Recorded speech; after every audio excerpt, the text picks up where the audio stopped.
Hi friends, welcome back to tiny food world. ಇವತ್ತು ನಾನು ಎಣ್ಣೆ ಬದನೆಕಾಯಿ ಪಲ್ಯ ಮಾಡ್ತಾ ಇದ್ದೀನಿ.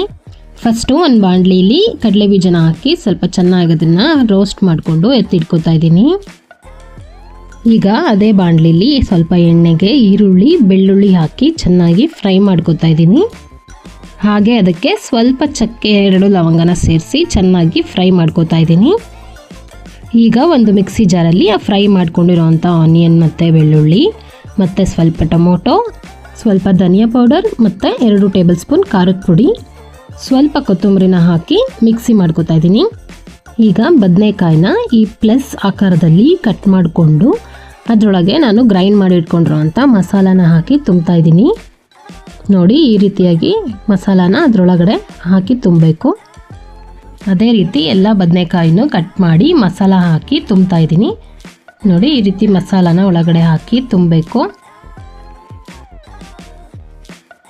ಈ ರೀತಿ ತುಂಬೋದ್ರಿಂದ ಮಸಾಲ ಎಲ್ಲ ಬದನೆಕಾಯಿ ಒಳಗಡೆ ಕೂಡ ಚೆನ್ನಾಗಿ ಬ್ಲೆಂಡ್ ಆಗುತ್ತೆ. ನೋಡಿ, ಈಗ ಎಲ್ಲ ಬದನೆಕಾಯಿಗೆ ಮಸಾಲ ತುಂಬಿ ರೆಡಿಯಾಗಿದೆ. ಈಗ ಒಂದು ಬಾಣಲಿಲಿ ಎಣ್ಣೆಗೆ ಸ್ವಲ್ಪ ಸಾಸಿವೆ, ಸ್ವಲ್ಪ ಈರುಳ್ಳಿ ಹಾಕಿ ಫ್ರೈ ಮಾಡ್ಕೊತಾ ಇದ್ದೀನಿ. ಈಗ ನಾನು ಮಸಾಲ ತುಂಬಿಟ್ಕೊಂಡಿರೋಂಥ ಬದನೆಕಾಯಿನ ಅದರಲ್ಲಿ ಹಾಕಿ ಚೆನ್ನಾಗಿ ಫ್ರೈ ಮಾಡ್ಕೋತಾ ಇದ್ದೀನಿ. ನೋಡಿ, ಈ ರೀತಿಯಾಗಿ ಎಣ್ಣೆಯಲ್ಲಿ ಬದನೆಕಾಯಿನ ಚೆನ್ನಾಗಿ ಫ್ರೈ ಮಾಡ್ಕೋಬೇಕು. ಈಗ ಉಳಿದಿರೋವಂಥ ಮಸಾಲ ಕೂಡ ಅದರಲ್ಲಿ ಹಾಕಿ ಅದಕ್ಕೆ ಸ್ವಲ್ಪ ನೀರನ್ನ ಸೇರಿಸಿ ಮಿಕ್ಸ್ ಮಾಡ್ಕೋತಾ ಇದ್ದೀನಿ. ನೋಡಿ, ಈಗ ಅದಕ್ಕೆ ರುಚಿಗೆ ತಕ್ಕಷ್ಟು ಉಪ್ಪನ್ನು ಹಾಕಿ ಬೇಯೋಕೆ ಬಿಡ್ತಾ ಇದ್ದೀನಿ. ಹೀಗೆ ಅದನ್ನು ಒಂದು 5 ಮಿನಿಟ್ಸ್ ಬಾಯ್ಲ್ ಮಾಡಿದರೆ ಸಾಕು. ಈಗ ಅದಕ್ಕೆ ನಾನು ಹುರಿದಿಟ್ಕೊಂಡಿರೋಂಥ ಕಡಲೆ ಬೀಜನ ಪೌಡ್ರ್ ಮಾಡಿ ಅದಕ್ಕೆ ಹಾಕ್ತಾ ಇದ್ದೀನಿ.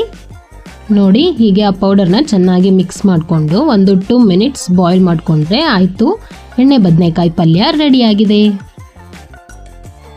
ಈಗ ಅದನ್ನು ನಾನು ಚಪಾತಿ ಜೊತೆ ಸರ್ವ್ ಮಾಡ್ತಾ ಇದ್ದೀನಿ. ಇದು ಚಪಾತಿ ಜೊತೆ ರೊಟ್ಟಿ ಜೊತೆ ತುಂಬ ಚೆನ್ನಾಗಿರುತ್ತೆ.